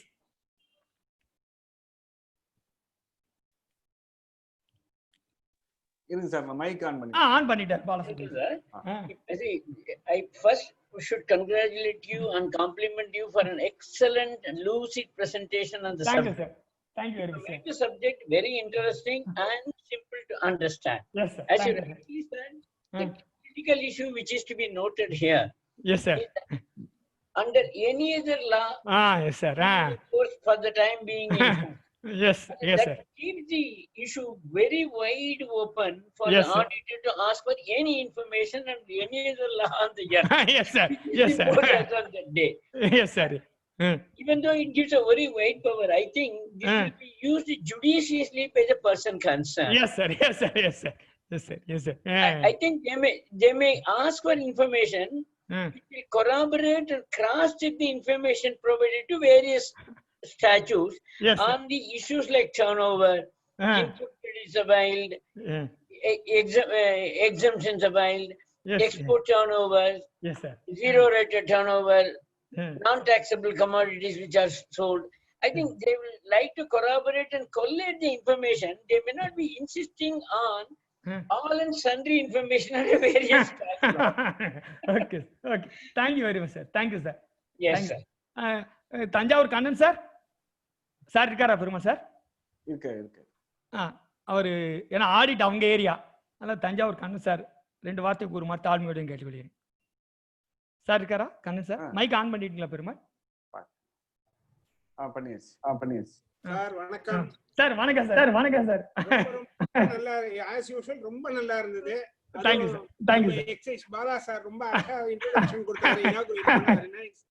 ஆனா இப்ப நீங்க சொன்ன சமயத்துல ஒரு வார்த்தை சொன்னீங்க. சார்ட்டர்ட் அக்கவுண்டன்ட் வந்து அக்கவுண்டிங் ஸ்டாண்டர்ட் இன்க்ரீஸ் பண்ணிட போறாங்க, காஸ்ட் அக்கவுண்டன்ட் அக்கவுண்டிங் ஸ்டாண்டர்ட் பண்ணிடுவாங்கங்கறாங்க. அபிப்பிராயத்துல நேத்து தான் ஒரு சார்ட்டர்ட் அக்கவுண்டன்ட் ஏதோ ஒரு டாக்ஸ் ஆடிட்க்கு இதெல்லாம் எழுதினாரு. சரி சார். ஆடிட்டுடைய பர்பஸ் வேற, அதுக்கு அக்கவுண்டிங் ஸ்டாண்டர்ட் வராதுங்கிறதா என்னோட அபிப்பிராயம். எக்ஸைஸ் பாலா சார்னு சொல்லட்டும், நீங்களும் உங்க அபிப்பிராயம் சொல்லுங்க. அக்கவுண்டிங் ஸ்டாண்டர்ட் வந்து அப்ளை பண்ண வேண்டாம்னு நான் நினைக்கிறேன். ஏன்னா இது அது பேலன்ஸ் ஷீட்ல வந்ததுல அந்த ஆடிட்டர் சொல்லியிருப்பாரு. அதுக்கப்புறம் அதனால டாக்ஸ் ஆடிட்ல அது வரதுக்கு வேலை இல்லைன்னு நான் நினைக்கிறேன். சார் என்னுடைய டவுட் சார், இப்ப யார் எனிதர்லான்னு ஒரு வார்த்தை இருக்குல்ல, இன்கம் டாக்ஸ் டாக்ஸ் ஆடிட் அந்த எனிதர்லால கவர் ஆயிடுதுல சார்? நான் என்ன சொல்றேன், இன்கம் டாக்ஸ் யார் அக்கவுண்டும் அவங்களுடைய லிமிட்டுக்கு மேல போக வேண்டாம் நினைக்கிறேன். நேத்து ஒரு ஆடிட்டர் எங்கிட்ட அவர் என்ன செய்யறாருன்னா, கிராஜுவேட் பண்ணல, சரி அதை நான் உனக்கு கொடுத்தது டாக்ஸ் ஆடிட் ஒர்க், நீ அதுல பண்றதுதான், அதுக்கு மேல பண்றது உனக்கு வேலை இல்லை அப்படின்னு தான் என்னோட அபிப்பிராயம். இதை நீங்க இன்னைக்கு ரைட்னால நீங்களும் இருக்கீங்க, மிஸ்டர் பாலசுப்ரமணியம் இருக்கு, 2 பேரோட ஒப்பீனியன் சார். இதுல இன்னும் என்னுடைய வேல்யூவேஷன் சார், இப்ப கண்ணன் சார் இப்ப நாங்க வந்து கம்பெனிக்கு ஆர்ஓசிக்கு பாத்தீங்கன்னா செக்ரட்டரி ஆடிட் பண்ணுவோம். செக்ரட்டரி ஆடிட் பண்ணல என்ன பண்றாங்கன்னா சார் எல்லாருமே இப்ப இஎஸ்ஐ பேவர் தான் இஎஸ்ஐ எக்ஸ்பர்ட் ஒருத்தர் கொடுத்துற அந்த ஃபைல நீ இஎஸ்ஐ பாருங்கட்டு, அதே மாதிரி பிஎஃப்ஐ எக்ஸ்பர்ட், அப்புறம் அவங்க கொடுக்குற இன்ஃபர்மேஷனை ஃபுல்லா நம்ம கடைசியா எடுத்து as per the information furnished by ESI expert Mr. Perumal, PF expert Mr. கண்ணு ராமன் போட்டு தான் நம்ம அப்படி பண்ணிக்கிறாங்க சார். செக்ரட்டரி ஆடிட்ல எங்க ஃப்ரெண்ட்ஸ் சிஎஸ் நிறைய. ஏன்னா yes sir, yes sir. Company cycle பண்ணனும்னா எல்லா பாயிண்ட்லயும் பண்ணனும். ஆமா சார். இண்டிவிஜுவலுக்கோ ஃபர்முக்கோ டாக்ஸ் ஆடிட் மட்டும் தான் அங்க லிமிட்டட் இஷ்யூ நான் நினைக்கிறேன். Right sir. சார்க்க நீங்க இல்ல கேட்கலாம் சார், கேட்கலாம் சார். இது ஒரு ஃபோரம் தானே சார், நம்ம exchange of knowledge, enrich knowledge தானே சார். அதுதான் சார் உங்க 2 பேரையும் நான் சொன்னது. பாலு சார் அந்த அக்கவுண்டிங் ஸ்டாண்டர்ட் கொஞ்சம் பண்ணி சொன்னீங்களா பரவாயில்லைங்க sir. Yes, sir. Basically, I also subscribe to views of Mr. Kannan. Yes, sir. See, as you rightly said, the definition of subsection 13 of section 2 is very specific. Yes, what sir. it says, examination of record. For what? To verify the correctness of turnover, tax paid, refunds claimed, and input tax credit availed, and also to assess the complaints. Even though you may refer to other laws, but ultimately you have to certify the correctness of these items and assess the complaints. If the other laws are not going to help in discharging this function, what is the need for verifying those laws? Sir நான் என்ன சொல்றேன் sir, இப்போ வந்து அவங்க audit வராங்கன்னு வச்சுக்க, team officer அவங்க வந்து டாக்ஸ் ஆடிட் போட்டு கேட்பாங்க கண்டிப்பா. காஸ்ட் ஆடிட் ரிப்போர்ட் கேட்பாங்க. அப்ப அதை கிராஸ் செக் பண்ண தானே சொல்லுவாங்க. அதெல்லாம் கேட்காதீங்கன்னு சொல்ல முடியாதுல்ல sir. I agree, sir. See, that is what I'm saying. They have to exercise their judgment also in asking for information, which is relevant for the purpose of, because this audit, the scope is very specific, spelled out in subsection 13 or section 2. Yes, sir. Because he cannot ask for some records which has no relevance to this particular issue. I think it can always be mutually discussed and then decided upon. Okay sir, please நம்ம தனியா பேசிக்கலாம் sir. நீங்க எனக்கு அண்ணன் sir முடிவு con call. இது ஒரு lengthy இஷ்யூங்க sir. ஏன்னா உங்க சீனியர் பர்சன் உங்கள்ட்ட நான் கேட்டுக்கிட்டா எனக்கு ஒரு கொஞ்சம் நாலேஜ் என்ரிச்மெண்டா இருக்கும். நெக்ஸ்ட் செஷன் எடுக்க நல்லா இருக்கும் பாத்துங்க sir. Okay, thank you sir. Mic off பண்ணிக்கோங்க sir. Perumal sir question answer open பண்ணி விட்டுருங்க சார். கொஸ்டின்ஸ் வந்திருக்கா சார் பெருமாள் சார்? இன்னும் வரல சார். கொஸ்டின்ஸ் எல்லாருமே கேட்கலாம். ஏதாவது சந்தேகம் இருந்தா கேட்கலாம், இல்லைன்னா க்ளோஸ் பண்ணிடலாம் செஷன். யாரும் சாட்ல போட்டுருக்காங்களா பெருமாள்? இல்லையா? இல்ல, போடல. Any other questions are there? Otherwise shall we? Sir, good evening, sir. My name is Gopalakrishnan, sir. சொல்லுங்க மிஸ்டர் கோபாலகிருஷ்ணன். சார், இப்ப ஆடிட் வந்து special audit, general audit, general audit வந்து டர்ன் ஓவர் ஏதாச்சும் ஸ்பெசிஃபிக் இருக்காது? இல்ல, அதாவது அதுக்கு தான் நான் சொன்னேன். இப்ப நம்ம ஸ்ரீகுமார் நம்ம ஃப்ரெண்ட் ஒருத்தர் 1.5 கோடி டர்ன் ஓவருக்கு ஜெனரல் ஆடிட் செலக்ட் ஆயிருக்கு. அப்படியா? அதனால நமக்கு பழைய எக்ஸைஸ் ஆக்ட்ல பாத்தீங்கன்னா 5 crore 10 crore 7 crore எவ்ரி 2 வருஷத்துக்கு இருக்கா, 3 வருஷம் 5 வருஷம் சொல்றாங்க. நீங்க 9 தப்பா ஃபைல் பண்ணியிருந்தா ஈவன் 30 லட்சமா இருந்தா கூட ஆடிட் செலக்ட் ஆயிரும். என்னோட ஹம்பிள் ஒப்பீனியன். 9 தப்பா ட்ரான் 1 அவங்க வந்து இப்போ ஆடிட் போகும்போது பர்టిక్యులர் ஃபினான்ஷியல் இயர்னு இது பண்ணுவாங்களா, எப்படி ஹோல் இயருக்கு எடுப்பாங்களா? இல்ல, அங்க ரூல்ல செக்ஷன்ல சொல்லிருக்காங்க. ஆடிட் வர்றவங்க நோட்டீஸ்ல கொடுத்துருவாங்க. சார் உங்களுக்கு 1 வருஷம் பாக்குறேன், இல்ல 1.5 வருஷம் பாக்குறேன். இப்ப நேத்து வந்த நோட்டீஸ் பாத்தீங்கன்னா 17-18 இருந்து டில் மே வரை போட்டிருக்காங்க. அப்ப மல்டிபிள் பினான்சியல் இயர் வருது. அவங்க என்ன சொல்றாங்க, அப் டு 19-20 வரை ஆடிட்டட் பேலன்ஸ் ஷீட், இந்த ஏப்ரல் மேக்கு ட்ரையல் பேலன்ஸ் கேட்கறாங்கன்னா ஆடிட் ஆயிருக்காதுங்க. நாங்க என்ன பதில் சொன்னோம், 19-20க்கு டாக்ஸ் ஆடிட் ஃபைல் டைம் இருக்கு. அப்படிங்கிற 19-20க்கு நீங்க ட்ரையல் பேலன்ஸ் கொடுங்கங்கறாங்க. சோ 19-20க்கு ட்ரையல் பேலன்ஸ், மார்ச் 19 வரை ஆடிட்டட் பினான்சியல்ஸ், ஏப்ரல் மேக்கு ட்ரையல் பேலன்ஸ் கொடுக்க வேண்டியிருக்கு. அவங்க நான் சொல்லிடுறேன் சார், ஆடிட்டுக்கு அந்த நோட்டீஸ்ல பாத்தீங்கன்னா ஜாதகத்தை மட்டும்தான் கேட்கல, அதை தவிர மத்த எல்லாம் கேட்டிருக்காங்க. அவ்வளவு என்ன கேட்கறாங்க, ஜூன் 2017 ரிட்டர்ன் கேட்கறாங்க கேரி ஃபார்வர்ட வெரிஃபை பண்றதுக்காக. ட்ரான் 2 ஃபைல் பண்ணியிருந்தா நீங்க போட்ட ஸ்டாக் ரிஜிஸ்டர் கேட்கறாங்க. சோ எல்லாமே கேட்பாங்க. இந்த ஃபர்ஸ்ட் நம்ம ஹனிமூன் பீரியட்னு சொல்லிட்டு ஈஸியா விட மாட்டாங்க. டிரான்ஸ்பரண்ட் ஆடிட் வர ஆபீசர் உங்களுக்கு ஹெல்ப் பண்ண நினைச்சாலும் பண்ண முடியாது. ஏன்னா ஆல்ரெடி ரிட்டர்ன் ஃபைல் பண்ணிட்டீங்க ஆன்லைன்ல ஃபைல் பண்ணிட்டீங்க. ஒண்ணுமே நீங்க மியூச்சுவல் அண்டர்ஸ்டாண்டிங்ல போகலாம்னு நினைச்சா மியூச்சுவல் அண்டர்ஸ்டாண்டிங்லாம் பூட்டப்பட்டு விட்டது, கை கட்டப்பட்டு விட்டது. டிரான்ஸ்பரண்ட் எல்லாமே நீங்க ஒப்ளிக் பண்ணி தான் ஆகணும். சொல்லுங்க. நாங்க வந்து ஆடிட் முடிச்சு அக்கவுண்ட் வந்து ஃபைனலைஸ் ஆனோனே புக் பிரிண்ட் அவுட்லாம் எடுக்கிறது இல்லைங்க சார். அப்படியே அந்த இயருக்கு வந்து ஒரு வேண்டாம். என்னுடைய ஹம்பிள் ஒப்பீனியன், ஆடிட் வர ஆபீசருக்கு புக்கை பிரிண்ட் அவுட் எடுத்து பைண்ட் பண்ணி கொடுத்துருங்க. டேலியை கொடுக்க வேண்டாம். நான் ஆல்ரெடி எக்ஸைஸ் ஆடிட்ல நிறைய அடிபட்டிருக்கேன். டேலியை கொடுத்துட்டா இரலவெண்ட் எல்லாம் பிடிச்சி வச்சுக்கிட்டு அப்புறம் ஃபைண்டிங் கொடுக்கல தேவையில்லாம் மிஸ் அண்டர்ஸ்டாண்டிங் வந்துடும். புக்கை பிரிண்ட் எடுத்து கொடுத்துட்டீங்கன்னா சேஃப். அப்ப இந்த நம்மளுக்கு நோட்டீஸ் வந்துச்சுனா புக் டைம் பிரிண்ட் அவுட் எடுத்து கொடுக்குற டைம் கேட்கலாமா சார்? அவங்க தான் ஏடிடி 15 நாள் டைம் கொடுக்குறாங்களே சார். நான் ஏன் கேட்கிறேன், ஐடி முடிஞ்சிருச்சு, ஆடிட் முடிச்சிட்டார்ல, டிப்ரிசியேஷன் எல்லாம் போட்டு முடிச்சாச்சுல, அந்த வருஷமே புக்கை பிரிண்ட் எடுத்து பைண்ட் பண்ணி வச்சிட வேண்டியதானே. ஏன் ஆடிட் வர வெயிட் பண்றீங்க? உங்க கடமை ஆடிட் ஃபைனலைஸ் பண்ணி குவாலிஃபை பண்ணி ஃபைல் பண்ணிட்டார் ஐடி. அப்போ புக்ஸ் க்ளோஸ் ஆயிடுச்சுல, அந்தந்த வருஷமே நீங்க புக்கை பைண்ட் பண்ணி ஒரு பரணியில போட்டு 18-19 புக்ஸ் ரெக்கார்ட்ஸ் அப்படின்னு தூக்கி பர்ச்சேஸ் ஃபைல் சேல் ஃபைலோட அந்த புக்ஸ் ஃபைலையும் பைண்ட் பண்ணி தூக்கி போட்டுருங்க. ரைட்டா? Thank you sir. சார், எங்க டெலிகிராம்ல இல்லாதவங்க எனக்கும் பெருமாளுக்கும் இந்த நம்பருக்கு ஹை மெசேஜ் கொடுத்தீங்கன்னா டெலிகிராம்ல ஆட் பண்ணி விடுறோம் சார். ப்ளீஸ் சொல்லுங்க சார். சொல்லுங்க நாராயணன் சார். ஒரு டவுட், ஜஸ்ட் கிளாரிஃபிகேஷன். இப்போ நம்ம அந்த ஜிஎஸ்டி போர்ட்டல்ல போயிட்டு ஜிஎஸ்டி சர்ச் பண்ணும்போது if you are taking a taxpayer, உங்களுக்கு 2 ஜூரிஸ்டிக்ஷன் அங்க வருது, both central and state. இல்ல சார், நான் உங்களுக்கு இது முடிஞ்சா 8 டேஸ்ல வந்து சொல்லி தரேன். அப்படி வராது. பாத்தீங்கன்னா 2 வரும், ரெட் மார்க்ல ஒன்னு போட்டுருக்கும், அது மட்டும் தான் உங்களுக்கு ஜூரிஸ்டிக்ஷன். ஓகே. ஏன்னா பிகாஸ் 2 ஜூரிஸ்டிக்ஷன் இட்ஸ் மென்ஷன். 100% வராது. நீங்க இது முடிஞ்சா 8 டேஸ்ல வாங்க, நான் எப்படி பாக்குறேன்னு சொல்லி தரேன் sir. Okay, right sir. Thank you sir. இப்போ அடுத்த क्वेश्चन என்னன்னா e-way bill not raised in year 2018-19. Excellent question. இத பூரா மாட்டு. What are the problem arising? Okay. e-way bill பொறுத்தளவு MKN சார் கொஞ்சம் mic please sir mic off. Sure. Thanks. Please sir. Okay. e-way bill பொறுத்தளவு இப்போ எனக்கு already ஒரு notice வந்தது, நான் பவர் இல்லைன்னு சொல்லிட்டேன். e-way bill பொறுத்தளவு ஆடிட் வர்றவங்களுக்கு பவர் இருக்கு. e-way bill இன்வார்டையும் செக் பண்ணுவாங்க, அவுட்வார்டையும் செக் பண்ணுவாங்க. e-way bill பொறுத்தளவு பிரச்சனை இல்லை, ஏன்னா அவர் தான் போடல, ரெஸ்பான்சிபிலிட்டி நம்ம தப்பிச்சுக்கலாம். அவுட்வார்டை பொறுத்தளவு நம்ம தான் ரெஸ்பான்சிபிள். என்னை பொறுத்த அடுத்த தெருவுக்கு போனாலும் தோல்ல தூக்கி போனேன்னு ப்ரூவ் பண்ணாதான் கிடையாது. மோட்டார்ஸ் வெஹிக்கிள்னா அவர் டிவிஎஸ் எக்ஸல்ல போனாலும் சரி, பைக்ல போனாலும் சரி, திருவள்ளூர்ல போனாலும் சரி, கேபிஎன் போன்ல போனாலும் சரி, என்ஃபீல்ட்ல போனாலும் சரி, கார்ல போனாலும் சரி, மேக்ஸி கேப்ல போனாலும் சரி, மோட்டார் சைக்கிள் தான். அவர் மாட்டு வண்டியிலேயோ குதிரை வண்டியிலேயோ போனா தான் மோட்டாரைஸ் வெஹிக்கிள் கிடையாது. மீன்பாடி வண்டியில போனா கூட மோட்டாரைஸ் வெஹிக்கிள் தான். அதனால மோட்டாரைஸ் வெஹிக்கிள்ல போகலன்னு ப்ரூவ் பண்ணணும். அப்படி இல்லை அப்படின்னா கண்டிப்பாக 5000 போடுவாங்க. கண்டிப்பா e-way bill போடுவாங்க. அதுக்கு நம்ம கட்டித்தாகணும், வேற வழியே இல்லை. ஏன்னா ஆல்ரெடி இல்லைன்னா அவர் டெக்னிக்கல் லிச்சர்ஸ்னால போடலைங்கிறதுக்கு ப்ரூஃப் வச்சிருக்கணும்.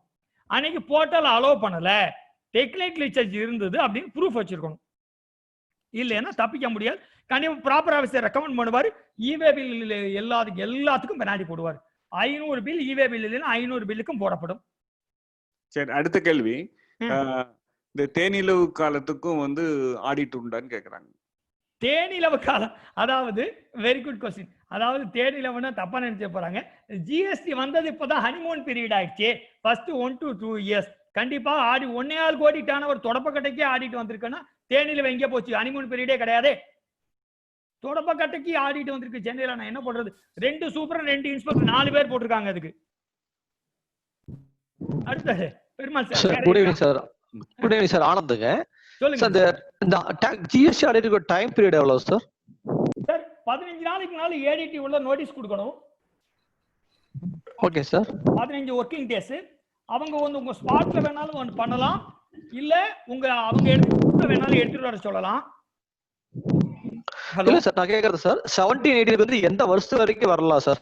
17-18 உங்களுக்கு 72 months from the annual return. நீங்க 17-18க்கு ஆனுவல் ரிட்டர்ன் எப்ப பண்ணிருப்பீங்க? December, I think December 20 sorry due date வந்தது. அதுல இருந்து 72 மாசம் கணக்கு பண்ணிக்கீங்க. Okay sir, thank you sir. Any question sir? இப்போ முரளிதர் சொல்லிட்டு 5000 ரூபாய் வச்சு each bill of non availability of e-way bill please explain it sir. Yes, அதாவது ஒரு வித்தின் தமிழ்நாடு 1,10,000 ரூபாய் நீங்க அந்த ஒரு பில்லுக்கு போலன்னா அந்த ஒரு பில்லுக்கு 10,000 ரூபாய். அந்த மாதிரி அதர் ஸ்டேட்டுக்கு அனுப்பிடுறீங்க, கேரளாவுக்கு ஒரு பில் 51,000 போலன்னா அதுவும் கருதப்படும். இந்த மாதிரி 200 பில் இருந்தா 200 பில்லுக்கும் 200 × 10,000 ரூபாய். வேற வழி இல்ல. அப்புறம் audit completed on final book printing சார்னு ஒருத்தர் கேக்குறாரு. அதுதான் சொன்னேன். இப்ப நீங்க பாலு சார்ட்ட ஐடி ஃபைல் பண்ண கொடுத்தீங்க, திருப்பி பாலு சார்ட்டே தான் அவர் எல்லாம் முடிச்சுட்டாரு, ஐடி ஃபைல் பண்ணிட்டாரு, எல்லாம் போட்டு உங்கள்ட்ட டேலி பேக்கப் கொடுத்துருவாரு. உங்க கடமை நீங்க தான் பிரிண்ட் புக் எடுத்து பைண்ட் பண்ணி வைக்க வேண்டும். நீங்க தயவு செஞ்சு எடுக்கலைன்னா, ரெண்டாவது இன்னைக்கு இருக்க சுகாதார சூழ்நிலையில மும்பை வெள்ளம் வந்த மாதிரி போச்சுன்னா அக்கௌண்ட்ஸே போயிடும். தயவு செஞ்சு நீங்க புக் எடுத்து பிரிண்ட் எடுத்து பைண்ட் பண்ணி வைக்க வேண்டும். சுப்பிரமணிய சார் ஒரு கொஸ்டின் கேட்டிருக்காரு. அதாவது கல்யாண மண்டபம் எல்லாம் இந்த ஏப்ரல் மாசத்துக்கு எல்லாம் கல்யாணத்துக்கு பாத்தீங்கன்னா முன்பணம் போன மார்ச்லயே வாங்கிட்டாங்க. அதுக்கு ரிட்டர்னும் ஃபைல் பண்ணிட்டாங்க. இப்போ இந்த கோவிட்னால கல்யாணமோ நிகழ்ச்சிகளோ எதுவும் நடக்கல. சரி, இப்போ பணத்தையும் அவர் ஜிஎஸ்டியோட திரும்பி கொடுத்துட்டாரு பார்ட்டிக்கு. இதை எப்படி எதுல இதுக்கு ரீஃபண்ட் வாங்கலாம்? சர்க்குலர் நம்பர் நான் சொல்றேன். அதாவது இது கல்யாண மண்டபத்தை பொறுத்தளவு என்னன்னா சர்வீஸ் அட்வான்ஸ் வாங்கினா இமிடியேட்டா ஜிஎஸ்டி கட்டணும் கல்யாண மண்டபத்துக்கு. அதுதான் ப்ரொவிஷன். இதுக்கு ஒரு நான் நோட்டிபிகேஷன் நம்பர் சொல்றேன். சர்க்குலர் நம்பர் 137/7/2020 குறிச்சுக்கோங்க Subramanian sir. Circular number 137/7/2020 GST dated 13/4/20 நீங்க ரீஃபண்ட் வாங்கிக்கலாம்னு சொல்லியிருக்கு. எந்த அட்வான்ஸ் கொடுத்து COVID-19 உங்களுக்கு அந்த ஆர்டரை எக்ஸிக்யூட் பண்ண முடியலன்னா ரீஃபண்ட் வாங்கிக்கலாம். Reference circular number 137/7/2020 GST dated 13/4/20. அடுத்த क्वेश्चन சார். அடுத்து எபோவ் 1 crores மேல வந்து இந்த ஐடில எல்லாம் புக் மெயின்டைன் பண்ண சொல்லலீங்க. நாங்க வந்து ஜிஎஸ்டிக்காக மெயின்டைன் பண்ணல. இதுக்கு என்ன பண்றதுன்னு கேக்குறேன் சார். அது வந்து நீங்க வந்து 44 ADல போட்டிருப்பீங்க. அதுலயுமே 44 ADலயுமே அக்கௌண்ட்ஸ் மெயின்டைன் பண்ணக்கூடாதுலாம் சொல்லல. என்னைய பொறுத்தவரை 44 ADல நீங்க வந்து டாக்ஸ் கட்டுறது அதிகம் அப்படிங்கிறதுக்காக ஏதாச்சும் ஆடிட்டரை கன்வின்ஸ் பண்ணிருப்பீங்க. என்னைய பொறுத்து உங்க டர்ன் ஓவர் வெறும் 10 லட்சமா இருந்தாலும் கணக்கு புஸ்தகம் மெயின்டைன் போது நல்லது. நம்ம யாருக்கும் தலை குனிய வேண்டாம். Humble opinion. அப்புறம் வந்து இந்த பெனால்டி வந்து இவே பில் நான் ஜெனரேஷன் ஆஃப் இவே பில்லுக்கு பெனால்டி எந்த செக்ஷன்ல வந்து கிளைம் கேக்குறாங்கன்னு சொல்லிட்டு. ஓகே, நான் சொல்றேன். செக்ஷன் சொல்லிடுறேன். சொல்றேன்.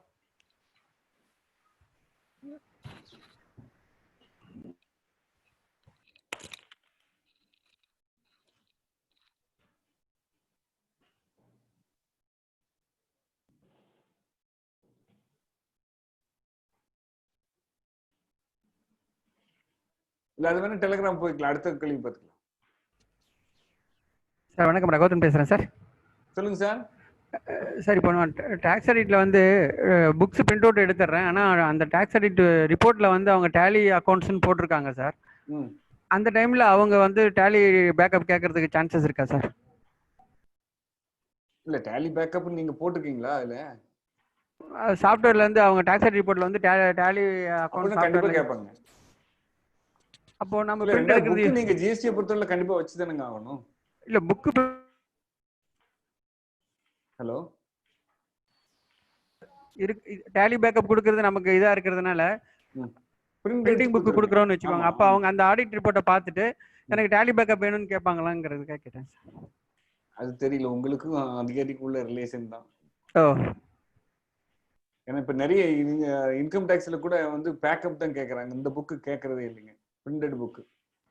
அதுதான் கேட்டுட்டேன் சார். டவுட்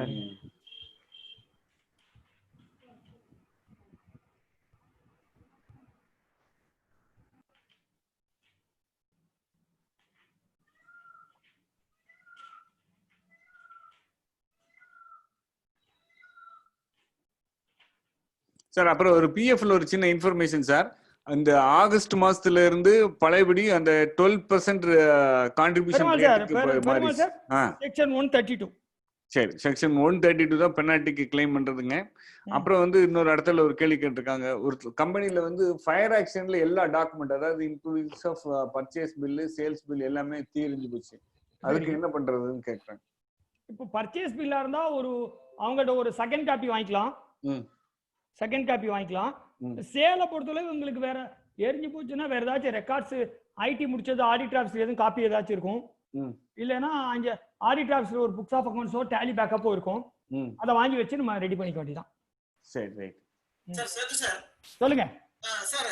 17-18 ஃபைனான்ஷியல் இயருக்கு அசஸ்மென்ட் இயருக்கு ஜிஎஸ்டிஆர் 9 ஃபைல் பண்ணல சார். அப்ப அந்த கேஸ் வந்து ஆடிட்ல எடுக்க முடியுமா சார்? நீங்க 17-18க்கு நீங்க 9 ஃபைல் பண்ணலைன்னா நீங்க பிலோ டர்ன் ஓவர்னு சொல்லிட்டு நீங்க பண்ணாம இருக்கீங்கன்னா நீங்க டீம்டு 9 ஃபைல்டுங்கறான். நீங்க ஜிஎஸ்டிஆர்1 திருப்பி ஃபைல் பண்ணிருப்பீங்கல்ல, அதையே வச்சு டீம்டு ஃபைலா கருதப்படும். ஓகே, தென் அது வந்து டீம்டு. என்னைய பொறுத்தவரை 9 ஃபைல் பண்ணாதவங்களுக்கு எல்லாமே ஆடிட் கண்டிப்பா செலக்ட் ஆகும். என்னோட ஒப்பீனியன் கண்டிப்பா செலக்ட் ஆகும். ஏன்னா கண்டிப்பா தப்பு பண்ணிருப்பீங்க. வேற எதுவும் क्वेश्चन இருக்கா? இல்ல, க்ளோஸ் பண்ணிக்கலாம். மணி 5:10. ஓகே. மதிப்பு மரியாதைக்குரிய நண்பர் பெருமக்களே, எங்களை நிகழ்ச்சியை துவக்கி வைத்து ஆசீர்வாதம் செய்த senior chartered accountant, very humble person mister Balasubramanian sir, and senior chartered accountant mister Kannan sir, and Chennai சேர்ந்த எங்களது நண்பர் MKN அவர்கள், எங்களுடைய குருநாதர் நஜிபின் சார் அவர்கள் வரவில்லை என்றாலும் அவர்களை மனதார நினைத்துக் கொள்கின்றோம். இதுவரை எங்கள் நிகழ்ச்சியை அமைதியாக கேட்ட அனைத்து நண்பர்களுக்கும் எங்களது PS அகாடமியின் சார்பாகவும் எனது சார்பாகவும் பெருமாள் சார்பாகவும் எல்லாம் வல்ல பள்ளி தேசம் முருகப்பெருமான் அருளாலே சீக்கிரமே கொரோனா ஒழிய வேண்டும், எல்லாரும் நன்றாக இருக்க வேண்டும் வேண்டி முருகப்பெருமானையும் எங்கள் குருநாதர் நஜிபு சார்கள் பாதார விருந்துகளை வேண்டி விடைபெறுகிறேன். நன்றி, வணக்கம். டெலகிராம்ல இல்லாதவங்க எனக்கோ பெருமாளும் ஹை மெசேஜ் கொடுங்க. இந்த நம்பருக்கு உடனே டெலகிராம்ல ஆட் பண்றோம். நன்றி, வணக்கம் சார்.